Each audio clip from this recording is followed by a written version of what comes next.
마태복음 12장 소개합니다. 그때 예수께서 안식일에 밀밭 사이로 가실새 제자들이 시장하여 이삭을 잘라 먹으니 바리새인들이 보고 예수께 말하되 보시오 당신의 제자들이 안식일에 하지 못할 일을 하나이다. 예수께서 이르시되 다윗이 자기와 그 함께한 자들이 시장할 때에 한 일을 잊지 못하였느냐. 그가 하나님의 전에 들어가서 제사장 외에는 자기나 그 함께한 자들이 먹어서는 안 되는 진설병을 먹지 아니하였느냐. 또 안식일에 제사장들이 성전 안에서 안식일을 범하여도 죄가 없음을 너희가 율법에서 읽지 못하였느냐. 내가 너희에게 이르노니 성전보다 더 큰 이가 여기 있느니라. 나는 자비를 원하고 제사를 원치 아니하노라 하신 뜻을 너희가 알았더라면 무죄한 자를 정죄하지 아니하였으리라. 인자는 안식일의 주인이니라 하시니라. 12장은 11장부터 계속해서 이어지는 그러한 바리새인들과 또 이러한 유대인들과의 서기관들의 논쟁을 통해서 그들이 잘못 이해하고 있었던 구약에 대한 이러한 곡해와 남용을 바로잡으시고 올바른 구약에 대한 그러한 이해를 또 설명해 가시면서 또 구약에서 예언하고 있는 또 메시아에 대한 그런 내용들이 예수 그리스도를 통해서 성취되셨음을 또 이렇게 확증해 가시는 그러한 논쟁적이면서도 예수 그리스도께서 메시아여 중보자이심을 더욱 명확하게 또 드러내고 또 구약의 올바른 각각의 그 의미들을 좀 더 상세하게 또 가르쳐 가시는 그러한 많은 또 내용들이 담겨 있습니다. 12장 초반부에서는 율법주의에 대한 이러한 책망을 해가고 있습니다. 또 후반부에서는 신비주의에 대한 이러한 책망을 통해서 복음을 곡해하고 망가뜨리는 이러한 율법주의, 또 무율법주의, 신비주의는 주로 기독교 윤리와 십계명을 폐기하는 무율법주의 성격이 강합니다. 성령이 인도하시는 대로 살아야 된다 이러면서 신비적 체험만 강조하고 성경의 이러한 성화의 윤리 규범들을 무시하는 또 이러한 무율법주의 성격을 갖고 있습니다. 그래서 이렇게 12장에서는 율법주의와 무율법주의 모두를 책망하면서 복음과 율법의 올바른 각각의 역할과 의미가 무엇인지를 좀 더 상세하게 소개해 갑니다. 대표적으로 이 안식일에 대한 잘못된 또 이러한 바리새인들의 이해를 바로잡으시면서 바리새인들이 아주 지나치게 엄격하게 또 상세하게 이렇게 모든 조항들을 과격하게 적용하면서 안식일의 이러한 구약의 의미와 제도를 율법주의 형태로 그렇게 망가뜨려 놨습니다. 그래서 이제 예수님께서는 의도적으로 이렇게 제자들을 데리고 안식일 날 병을 치료하기도 하시고 또 제자들이 또 이렇게 안식일 날 배가 고파서 음식을 또 이렇게 밭에서 먹는 이러한 부분들을 일부러 허용하시면서 올바른 또 이러한 안식일의 의미가 무엇인지를 좀 더 바르게 가르쳐 가려고 하시는 것을 알 수가 있습니다. 바리새인들은 바로 이제 이렇게 안식일 날 제자들이 배가 고픔으로 인해서 그 곡식들을 먹었을 때에 이제 이건 안식일을 범한 것이다라고 이렇게 시비를 걸었습니다. 그러자 예수님은 구약에도 안식일을 원칙적으로 지켜야 되는 그러한 노동을 금지하는 이런 원칙론은 분명히 있습니다. 그러나 부득이함으로써 배려해 줘야 되는 또 이런 율법의 독특성이 구약에서도 잘 소개됩니다. 이렇게 율법의 기본 개념은 원칙적인 그러한 또 금지와 또 긍정 명령이 있습니다. 그럼에도 불구하고 연약한 또 이러한 사람들 또 예기치 못한 그러한 또 불의의 어떤 사고 속에서 이 율법의 기본 조항들을 지키지 못했을 때 부득이함에 대한 배려에 대한 이러한 또 아주 놀라운 그런 적용들이 있습니다. 오늘날도 마찬가지로 이 십계명의 이러한 구약의 율법을 우리가 잘못 사용하게 되면 칭의 조건으로 사용하게 되면 역시 행위구원, 공로주의가 들어오기도 하고요. 또 성화의 조건으로서 십계명을 지켜갈 때도 노약자라든가 또 어린아이 할 것 없이 무조건 강제적으로 급진적으로 이렇게 십계명을 강요하게 되면 소위 감리교, 성결교, 회중파의 이런 방식에서 소위 완전 성화 개념으로서 이렇게 완전하게 또 철저하게 즉각적으로 지금 당장 이런 식으로 십계명의 이러한 그 규범들을 너무 엄격하게 이렇게 요구하게 되면 율법주의가 됩니다. 배려하고 또 부득이함으로 이렇게 또 고려해야 되는 이러한 예외적 법칙의 부분들을 율법의 이해에 있어서는 항상 고려해야 합니다.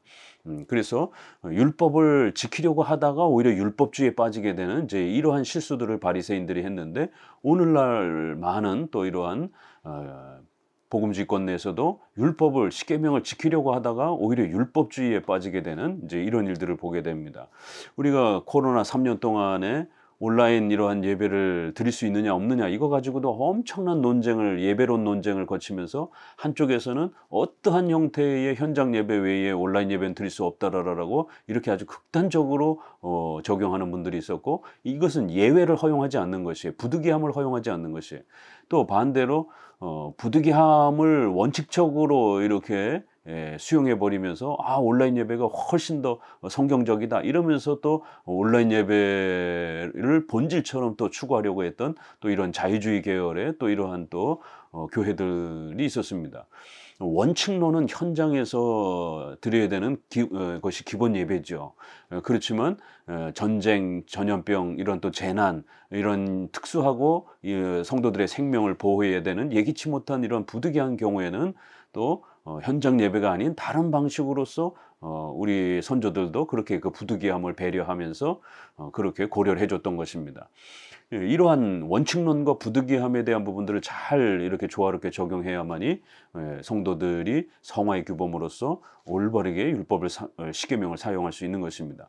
구약에도 역시 이렇게 다윗이 부득이함 속에서 사울을 피해서 도망다니다가 제사장만 먹어야 되는 그러한 진설병을 이렇게 가난하고 배가 고픈 자들이 부득이함 속에서 또 그렇게 먹을 수 있는 예외적 그러한 형편이 있다라는 것이, 또 제사장들은 안식일 날 오히려 짐승을 준비하고 제사를 준비하다 보니까 오히려 노동을 해야 되는, 다른 11지파는 노동을 금지를 통해서 안식일 날 예배를 드리지만 레위 지파는 그날이 일을 해야 하는 날이기 때문에 이렇게 그 직업의 특수성 때문에 제사장들은 안식일날, 주일날 일을 해야 되는 이제 이러한 성격을 갖고 있습니다. 오늘날 목사들도 마찬가지죠. 또 예를 들자면 우리가 특수직업군에서는 의사, 또 군인, 소방서, 경찰관 이런 사람들은 주일날도 근무를 해야 되는 것입니다. 그 사람들이 다 주일 지킨다라고 쉬어버리게 되면 국가의 이러한 존립, 또 개인 생명의 안전, 성도들의 재산의 이러한 부분들 또 만약 불이 나게 되면 누가 부를 겁니까? 그래서 이렇게 3교대로 근무할 수밖에 없는 특수 우리 직군에 있는 생명을 보호해야 되는 이러한 특수 직군에 있는 사람들은 주일 성수를 하지 못한다 할지라도 그 직업을 허용해 주는 겁니다. 대신 수요일 날이나 다른 주중에 그러한 예배를 통해서 대치하면 되는 것입니다. 이런 부득이함을 이렇게 허용해 주는 것이에요. 이렇게 성전보다 더 큰 이가 여기 있다 그러면서 나는 자비를 원하고 제사를 원치 않는다. 물론 구약에서 제사는 중요한 것이었습니다. 그러나 이 부득이함을 고려하지 않고 원칙론만 몰아붙이는 제사가 되면 율법주의가 된다는 겁니다.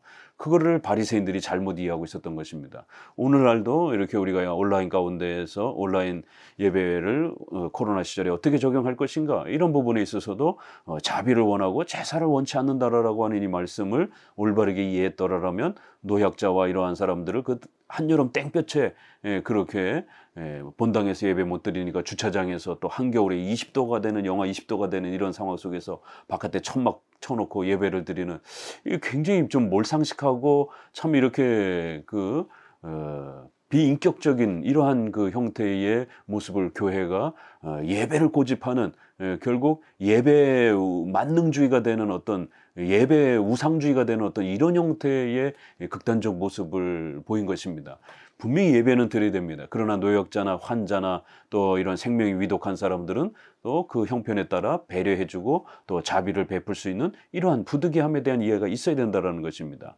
바로 이러한 모든 부분들은 성전보다 더 크시고 안식일의 주인이신 바로 그분이 이러한 모든 율법의 이러한 부분들을 또 구약에서도 가르쳤고 신약에서도 이렇게 가르치는 주인이다 이러면서 이런 율법에 대한 올바른 규범을 정하신 것도 삼일체 하나님이요 또 예수님이다라고 가르치고 있습니다. 연속해서 9절 이후에도 이 안식일 논쟁이 계속 이어집니다. 거기에서 떠나 그들의 회당에 들어가시니 한쪽 손 마른 사람이 있는지라 사람들이 예수를 고발하려 하여 물어 이르되 안식일에 병 고치는 것이 옳으니까 예수께서 이르시되 너희 중에 어떤 사람이 양 한 마리가 있어 안식일에 구덩이에 빠졌으면 끌어내지 않겠느냐 사람이 양보다 얼마나 더 귀하냐 그러므로 안식일에 선을 행하는 것이 옳으니라 하시고 이에 그 사람에게 이르되 손을 내밀라 하시니 그가 내밀매 다른 손과 같이 회복되어 성하더라. 바리새인들이 나가서 어떻게 하여 예수를 죽일까 의논하거늘 예수께서 하시고 거기를 떠나 가시니 많은 사람이 따른지라 예수께서 그들의 병을 다 고치시고 자기를 나타내지 말라 경고하셨으니 이는 선지자 이사야를 통하여 말씀하신 바 보라 내가 택한 종 곧 내 마음에 기뻐하는 바 내가 사랑하는 자로다 내가 내 영을 그에게 줄 터이니 그가 심판을 이방에 알게 하리라 그는 다투지도 아니하며 들레지도 아니하리니 아무도 길에서 그 소리를 듣지 못하리라 상한 갈대를 꺾지 아니하며 꺼져가는 심지를 끄지 아니하기를 심판하여 이길 때까지 하리라 또한 이방인들이 그의 이름을 바라리라 함을 이루려 하심이니라. 이렇게 다시 한번 안식일 논쟁을 또 이어가면서 안식일에 이렇게 병을 치료하는 새로운 또 사건을 보이자 바리새인들은 또 역시 이 율법에 대한 부분을 엄격하게 경직되게 이렇게 적용해 왔기 때문에 어떻게 안식일날 노동을 합니까? 노동 금지의 명령을 어긴 것입니다. 라고 이렇게 시비를 붙인 겁니다. 그러니까 오늘날 우리가 주일 성수는 엄격하게 해야 됩니다. 그러나 그 주일 성수의 엄격성이 지나치게 경직되어 있어서 어떠한 그러한 그 경제적 활동도 금지하고 어떠한 자비의 구제의 활동도 또 어떤 그런 또 여러 봉사의 활동까지 전부 다 금지된 것처럼 이런 식으로 경직되게 적용하면서 부득이함과 예외적인 경우들을 차단해 버리게 되면 바리새인들이 접근했던 그런 경직되고 그런 극단적 문자적으로 접근하려고 하는 태도랑 같은 방식이 됩니다. 그렇게 되면 결국 십계명의 이런 율법의 올바른 의미를 오히려 파괴하는 이런 율법주의가 되는 것입니다. 그러자 예수님께서 안식일날 예배도 중요하고 제사도 중요하지만 만약에 사람이 또 양이 짐승이 이렇게 웅덩이에 빠져 있다라면 그거 노동행위이기 때문에 그럼 죽어가도록 내버려 두느냐? 아니다라는 거예요. 너희들도 그 부득이함을 고려해서 그 양의 생명을 지키기 위해서 양을 살려내는 그런 일을 노동을 하지 않느냐. 그렇기 때문에 이렇게 안식일날 병든 자를 치료하는 것은 양보다 짐승보다 더 중요한 사람을 고쳐주는 것은 당연히 가능한 일이다라고 하면서 안식일에 성을 행하는 것이 옳은 것이다. 예배도 물론 원칙적으로 중요한 거라는 거예요. 그러나 부득이함과 또 자비와 구제와 또 봉사를 위해서 또 노동을 하고 또 재정을 사용하고 이런 것들은 얼마든지 또 우리에게 주일에게 열려 있는 것입니다. 그러니까 오늘날 주일 성수와 관련해서도 이렇게 또 지나친 이러한 또 율법주의자들 또 이러한 회중파 계열의 청교도들이라든가 또 이러한 사람들은 굉장히 엄격한 극단적인 이런 문자적 그런 좀 주일 성수를 추구하려고 하는 그러한 성향이 강하고요. 또 이러한 넓은 복음주의 계열은 아주 세속화되는 방식으로 세상 일 다 하면서 또 이렇게 예배도 드리는 이러한 평일과 주일이 구별되지 않는 이런 양극단의 혼란이 있습니다. 그럴 때 적어도 우리 개혁주의, 우리 장로교 계열에서는 엄숙한 주일 성수를 존중하면서 그럼에도 불구하고 부득이함과 또 이러한 여러 가지 배려의 이러한 부분들을 또 고려해주는 그러한 조화를 균형을 맞추는 것이 가장 건강한 주일 성수의 그런 정신인 것입니다. 결국 이러한 예수님의 해석에 대해서 굉장히 불쾌하게 여겼고 결국 예수님을 죽이려고 달게 되는 이제 첫 번째 예수님에 대한 아주 공격성을 드러냅니다. 이렇게 성경을 제대로 가르쳐줬는데 그 성경을 가르쳐준 이유 때문에 오히려 예수님을 죽이려 드는 이러한 결국 불신앙의 태도를 보이는 것은 성경을 잘못 이해하고 있을 때 어떤 일들이 벌어지는지를 우리에게 보여주는 겁니다. 결국 성경을 잘못 이해하고 있으면 오히려 성경을 바르게 가르치는 목회자와 교회를 공격하게 되고 또 예수님까지도 공격하게 되는 이러한 불신앙적 행위가 또 성경의 남용에서부터도 올 수 있다라는 것을 이러한 논쟁을 통해서 소개를 합니다. 그리고는 그 병자에게 또 예수님을 나타내지 말라 이런 부분들도 오늘날은 병 고침이라든가 이런 것이 있으면 온 동네방네 소문을 내지 않습니까? 그렇지만 예수님은 오히려 병 고친 그 역사를 숨기시면서 이런 신비주의나 은사주의나 이러한 경건주의 형태로 기독교가 곡해되거나 남용되지 않도록 이러한 기적이 우선되어지는 그런 형태로 나아갈까 봐 철저히 이러한 부분들을 자제시키는 것을 보게 됩니다. 결국 이러한 모든 역사는 이사야를 통해서 메시아를 예언한 그러한 또 성취다 이러면서 내가 택한 종 내 마음에 기뻐하는 바 내 사랑하는 자로다. 이거 앞부분에서도 계속 세례 받으실 때도 그렇고 내가 사랑하는 나의 아들이다 이런 삼일체 하나님의 또 이러한 역사 또 선언 또 성령께서 임하시는 그러한 모습을 통해서 바로 그 예수님이 메시아요 중보자이심을 이렇게 우리에게 가르치시는 또 그 내용이 바로 예수님은 메시아의 중보자다라는 것을 이런 여러 기적 사건을 통해서 또 율법을 올바르게 가르치는 이러한 모든 또 가르침의 사역들을 통해서 예수님을 증명한 것이다 라고 이렇게 표현을 합니다. 결국 상한 갈대를 꺾지 아니하며 불쌍하고 연약한 죄인된 우리를 그렇게 구원하시기 위하여 이 땅에 오신 구원자요 메시아로서의 그러한 사역들을 이렇게 또 본질적으로 지금 증명해 가고 있는 것이다 라고 이렇게 소개를 합니다.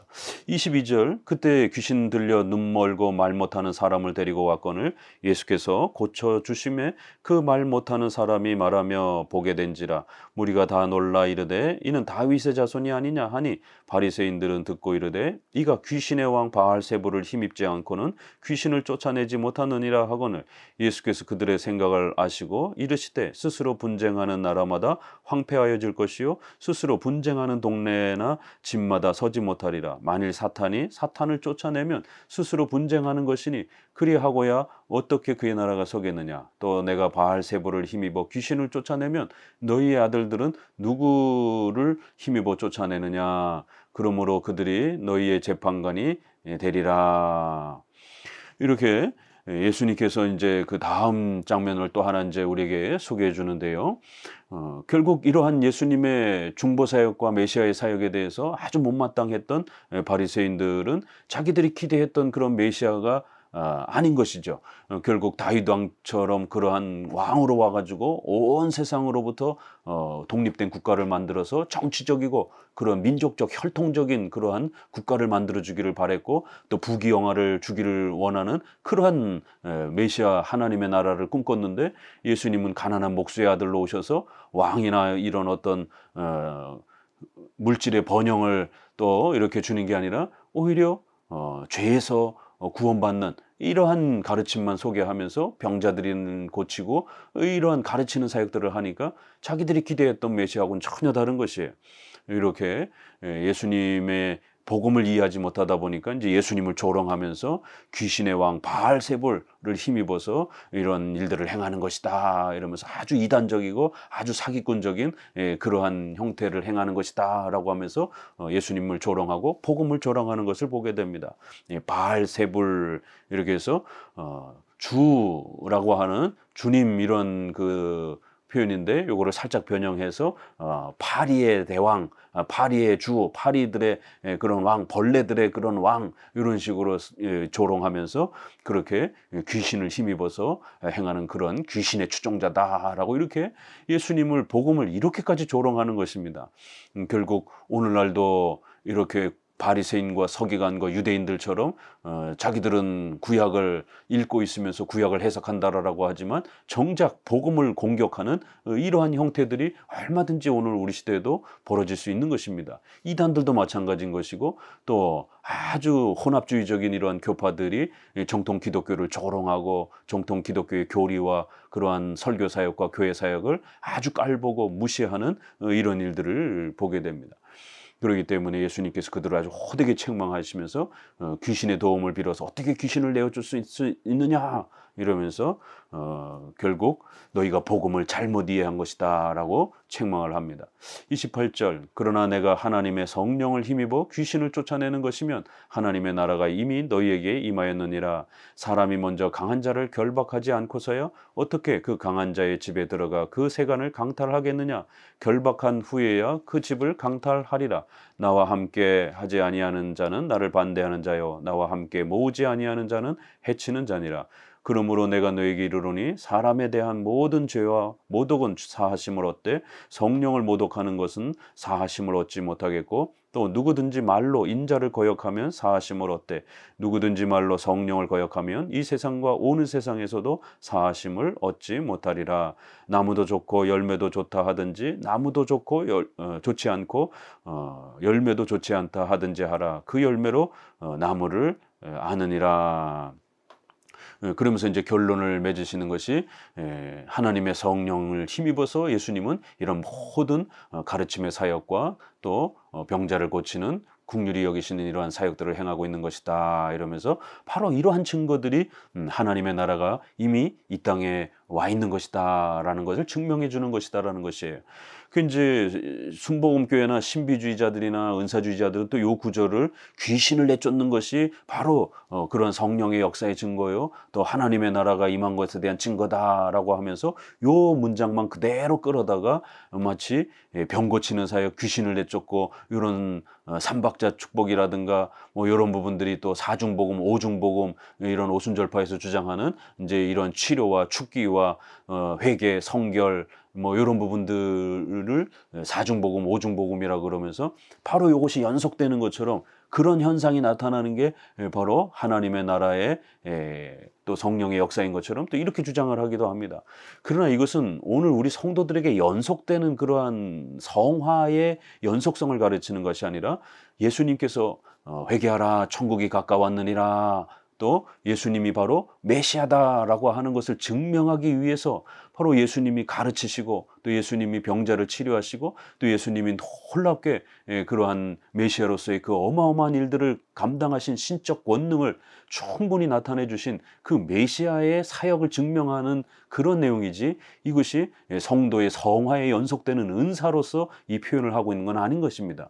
바로 예수님께서 이 땅에 오셔서 목수의 아들처럼 가난하고 보잘것없는 인간의 육체의 이런 모습을 취하셨지만 그분은 바로 이러한 신적 권능을 베푸실 정도로 또 구약의 이런 모든 율법들을 올바르게 해석해 주시고 가르치시는 바로 그러한 참된 메시아를 충분히 증거해 주는 또 그러한 많은 사역들이 예수님의 이런 놀라운 또 귀신을 내쫓고 병자를 긍휼히 여기시는 이런 사역들을 통해서 충분히 드러났으니까 메시아를 믿으라는 것이지 오늘날 성도들의 어떤 신앙의 어떤 뜨거움과 능력을 증명해내는 어떤 그런 차원에서 이 표현을 사용하면 안 되는 것입니다. 결국 밑으로 내려가면서 예수님은 강한 자를 결박하시는 사탄과 악한 영들을 전부 다 결박하고 그들을 파하고 우리를 사탄의 속박에서부터 우리를 구해내 주시는 바로 메시아로서 오신 것이다. 바로 이 세상을 그렇게 사탄의 속박 속에 갇혀 있는 걸로 또 이렇게 표현을 하고요. 그렇기 때문에 이제 다음 구절도 성령을 모독하는 것은 사함을 얻지 못한다 이러면서 당분간 예수님을 조롱하는 것은 용서받을 수 있지만 그러나 궁극적으로는 성령을 모독하는 것은 용서받을 수 없다. 그러니까 이제 이것도 바로 신비주의자들, 은사주의자들이 자신들의 그런 은사 체험에다 연결해가지고 장로교가 그런 은사 체험의 연속성을 부정하니까 장로교는 성령 모독죄를 범한 자들이라 이러면서 장로교를 공격하는 문장으로 사용하기도 합니다. 그러나 이것은 바로 예수님께서 이 땅에 오셔서 십자가에 죽으시고 부활하시는 그런 위대한 구원의 신약적 사역이 이제 진행되어져 가고 있기 때문에 아직은 예수님이 십자가에 못 박히기 전인 것입니다. 그래서 예수님을 모르니까 예수님을 곡해하고 예수님을 잠시 외면하고 이런 부분들은 용서를 받을 수 있지만 이제 십자가에 죽으시고 성령께서 오순절 성령 강림을 통해서 온 세계에 복음이 펼쳐지도록 그런 하나님의 위대한 구원의 역사가 이제 완성된 이후에 또 계속해서 복음을 거부하게 되면 결국 영원한 지옥밖에 남지 않는다라고 하는 복음 초청에 대한 거부를 외면했을 때에 어떤 징벌과 어떤 형벌이 주어질 수 있는지에 대한 경고이지, 이것은 예수님은 낮고 성령님이 더 높기 때문에 이런 등급 차이로 이해하게 되면 삼일체가 깨지는 겁니다. 그러면 예수님은 무시해도 용서를 받고 성령님은 무시하면 용서를 못 받는 겁니까? 예수님을 무시해도, 성령님을 무시해도, 성부 하나님을 무시해도 다 지옥의 영원한 형벌을 받는 것입니다. 다만 예수님은 아직 지금 십자가에 못 박히기 전이었기 때문에 그런 구원의 중보 사역에 지금은 과정 중에 있기 때문에 그런 부분에서 예수님을 혹시라도 몰라보고 오해하고 이런 부분들에 대해서 잠깐은, 이제 십자가의 사건이 일어나기 전이니까 용서를 받을 수 있을지라도 결국 성령으로 하지 아니하고는 우리가 예수님을 주라고 고백할 수 없다라고 하는 것처럼 우리의 구원의 이 모든 믿음의 사역들은 성령의 역사를 통해서 이루어지는 겁니다. 그러니까 예수님을 믿고 성령께서 우리의 마음을 변화시켜주는 이 모든 사역은 다 같은 것을 말하는 것입니다. 다만 여기에서는 예수님은 이제 아직 십자가에 못 박히기 전이었고 오순절 성령께서 곧 오시면서 이런 모든 구원의 사역을 완성하실 거기 때문에 질서적인 이런 차이를 두고 예수님의 사역과 성령님의 사역을 조금 이렇게 차이를 둔 것입니다. 그리고 여기 성령 해방죄라고 이렇게 표현하는 이제 이 부분에서도 많은 또 오해들이 있죠. 그래서 극단적으로 이거를 또 강조하는 이제 이런 분파들에서는 마치 칭의가 취소가 됐다가 다시 또 이렇게 회복이 되는, 그래서 또 중간에 성도들이 경건과 윤리에 있어서 계속 선행을 하지 못하면 칭의가 취소되는 것처럼 이게 유보적 칭의를 가르치는 이런 형태에 많이 쓰여지는 근거 구절입니다. 감리교부터 시작해서 또 최근에 세간점 학파라든가 칭의가 취소, 그랬다가 또 다시 또 회복이 되는, 그랬다 또 취소가 되는, 이렇게 인간의 공로에 마치 칭의가 근거가 되어지는 것처럼 이렇게 칭의가 여러 번 취소됐다가 왔다 갔다 하는 것처럼 이 구절을 그렇게 해석하는 복음주의권내, 또 로마 가톨릭, 알미니안주의, 반펠라교스는 그렇게 해석합니다. 요한일서 5장 17절에 사망에 이르는 죄, 이 표현도 그렇고요. 히브리서 6장 5절에서 6절, 성령의 그런 한번 참여했다가 또 다시 범죄케 하면 이렇게 돌아올 수 없다, 이제 이런 경고. 히브리서 10장 26절에 침짓 죄를 범한 후에 다시 용서받을 수 없다, 이제 이런 표현들도 마치 칭의가 취소되는 것처럼 이제 이렇게 해석하는데, 우리 장로교에서는 이거를 칭의 취소론으로 해석하지 아니하고 이건 배교자, 원래부터 이 사람들은 구원으로 초대된 게 아니라 임시적으로 그렇게 신앙생활을 하고 있다가 결국 배교한다든가 또 그렇게 임시적으로 신앙을 갖고 있는 것처럼 그렇게 흉내내는 이러한 자들이 결국 징계받는 그러한 대상으로 소개를 합니다.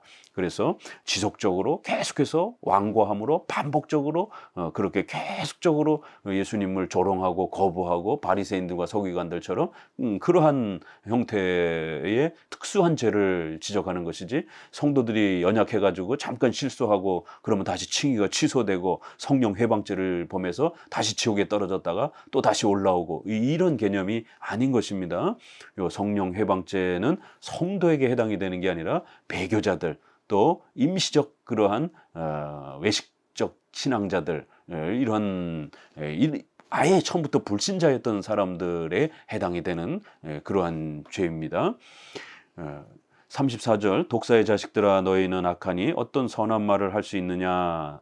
이는 마음에 가득한 것을 입으로 말함이라. 선한 사람은 그 쌓은 선에서 선한 것을 내고 악한 사람은 그 쌓은 악에서 악한 것을 내느니라. 내가 너에게 이르노니 사람이 무슨 무익한 말을 하든지 심판날에 이에 대하여 신문을 받느니라.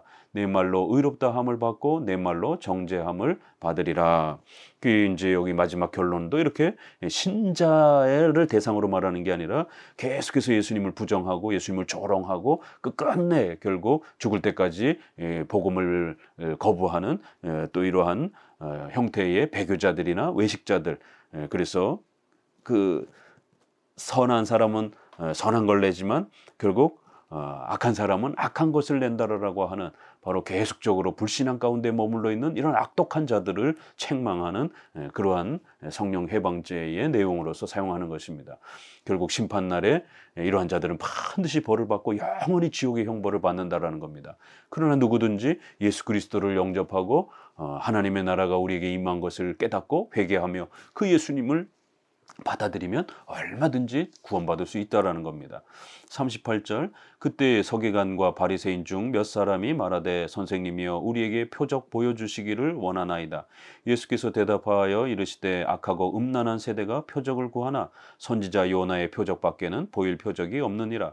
요나가 밤낮 사흘 동안 큰 물고기 뱃속에 있었던 것 같이 인자도 밤낮 사흘 동안 땅속에 있으리라. 심판 때에 니느웨 사람들이 일어나 이 세대 사람을 정죄하리니 이는 그들이 요나의 전도를 듣고 회개하였거니와 요나보다 더 큰 이가 여기 있으며 심판 때에 남방 여왕이 일어나 이 세대 사람을 정죄하리니 이는 그가 솔로몬의 지혜로운 말을 들으려고 땅 끝에서 왔음이거니와 솔로몬보다 더 큰 이가 여기 있느니라.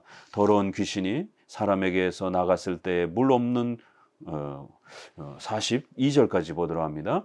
그리고 이제 한 번 더 또 다른 대상들을 책망하는데요. 서기관과 바리새인 중에 이러면서 또 표적을 보여달라, 기적을 보여달라. 그럼 우리가 메시아임을 믿겠다라고 이렇게 또 다른 이제 이러한 기적주의를 추종하는 기적만 바라보고 기적만 체험만 강조하는 또 이제 이러한 또 대상들을 향해서 예수님은 이 악하고 음란한 세대가 늘 기적만 바라보고 무슨 이상한 은사 체험만 하고 무슨 이상한 신비 체험만 추종하려고 하는 마치 기독교를 그런 신비주의나 경건주의, 은사주의로 그렇게 곡해하는 오늘날도 그 기독교 신앙의 본질을 그런 걸로 생각하고 맨날 무슨 방언하는 등 무슨 은사 체험을 하는 등 환상 체험한다는 등 이런 식으로 기독교를 곡해하고 변질시키는 또 이러한 분파들이 있는 것입니다. 결국 복음을 변질시키는 이러한 예수님의 중보 사역을 변질시키는 이러한 모든 공격들을 케이스 바이 케이스로 예수님은 이렇게 또 소개하면서 이런 모든 부분들은 사이비 기독교라는 것이죠. 이건 사이비 복음이라는 것이에요. 절대로 성경적 복음이 아니다라고 책망하면서 예수님이 보여줄 표적은 그런 예수님은 기적을 우리에게 보여주려고 온 게 아니라 요나의 표적밖에 보일 표적이 없다. 이러면서 예수님은 그런 기적을 은사 체험을 우리에게 신비 체험을 주려고 경험케 하려고 오신 게 아니라는 것이에요. 요나가 3일 반 동안 그렇게 뱃속에 갇혀 있다가 다시 또 살아나는 것처럼 바로 예수님의 이러한 죽으시고 부활하시는 사역을 요나의 이러한 독특한 경험을 끌어다가 그렇게 예수님은 십자가에 죽으시는 대속적 죽음, 그 다음에 부활을 통한 영생의 이러한 약속을 우리에게 성취시켜 주시기 위한 메시아여 중보자로서 오신 것이지 무슨 은사체험, 신비체험, 방언체험 주려고 오신 게 아니다라는 것이. 오늘날 신비주의자들, 은사주의자들도 이런 말씀을 험히 잘 새겨 들으셔야 되는 것입니다. 결국 심판 때 니느웨 사람들이 일어나 이렇게 이 세대 사람들을 정죄할 것이다. 왜냐하면 요나가 니느웨를 가서 무슨 신비 체험을 가르친 게 아닙니다.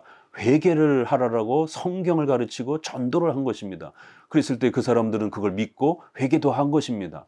이렇게 그들은 요나의 전도만 듣고도 회개를 했는데 또 남방 여왕이 솔로몬에게 찾아와 가지고 이렇게 솔로몬에게 무슨 기적을 보여달라고 한 게 아니라 솔로몬이 가르치는 그런 놀라운 계시의 이런 내용들을 듣고 배우면서 그렇게 찾아오는 이런 장면들을 소개해 주면서 이 시대 사람들은 그런 남방 여인보다 니느웨 사람보다 못하다라는 거예요. 온갖 기적과 신비 체험만 쫓아다니는 그런 아주 악한 자들이라는 거예요. 악하고 음란한 세대가 그런 기적과 은사 체험만 추구한다라고 하는 이 경고는 오늘날 은사주의자들과 신비주의자들에게도 아주 엄히 경고되는 말씀임을 명심하셔야 됩니다. 43절 더러운 귀신이 사람에게서 나갔을 때 물 없는 곳으로 다니며 쉬기를 구하되 쉴 곳을 얻지 못하고 이에 이르되 내가 나온 내 집으로 돌아가리라 하고 와보니 그 집이 비고 청소되고 술이 되었거늘 이에 가서 저보다 더 악한 귀신 7을 데리고 들어가서 거하니 그 사람의 나중 형편이 전보다 더욱 심하게 되느니라. 이 악한 세대가 또한 이렇게 되리라. 한 번 더 책망을 합니다. 그래서 그런 귀신 축출이라든가 방언 체험이라든가 이상한 신비 체험을 자꾸 요구하니까 그래 좋다 그러면 어떤 사람이 귀신이 내쫓지는 이런 놀라운 체험을 했는데 그거 자체가 중요한 게 아니라는 겁니다. 오늘날 무슨 교회마다 이렇게 은사 집회하면서 귀신 내쫓는다, 병 치료한다, 얼마나 많이 이런 은사주의자들이 많습니까? 그러나 결국 그가 예수 그리스도를 바르게 이해하고 성경의 말씀들을 바르게 믿는 또 성경의 교리들을 올바르게 이해하는 이러한 복음의 본질을 바로 접하지 못하게 되면 아무리 귀신을 내쫓임을 당하는 이런 엄청난 기적 체험을 했어도 결국 그 귀신이 다시 또 들어간다라는 거예요. 그래서 전보다 더 열악한 형편이 되었다라는 거예요. 왜요? 전보다 더 많은 귀신들을 데리고 들어와 가지고 오히려 더 괴롭힌다라는 거예요. 그러니까 귀신이 내쫓아졌느냐 안 내쫓았느냐 이게 중요한 게 아니라는 거예요. 병이 치료됐느냐 안 치료되느냐 이걸 가지고 성령의 역사냐 아니냐 그렇게 평가하면 안 된다라는 겁니다. 우리 각 개인의 마음이 회개하고 예수 그리스도를 영접하면 성령을 아니하고서는 절대로 예수님을 주라 영접할 수 없다라고 하는 이러한 기적과 같은 하나님의 강력한 역사가 있어야만이 우리의 마음이 악한 마음이 변화되어서 예수님을 받아들이는 이런 역사가 일어나는 것이 성령의 역사의 진정한 역사이지 귀신이 내쫓아졌느냐 병 치료되느냐 이런 신비주의를 쫓아다니면 안 된다라는 것이 이 악한 세대가 이렇게 될 것이다라는 거예요.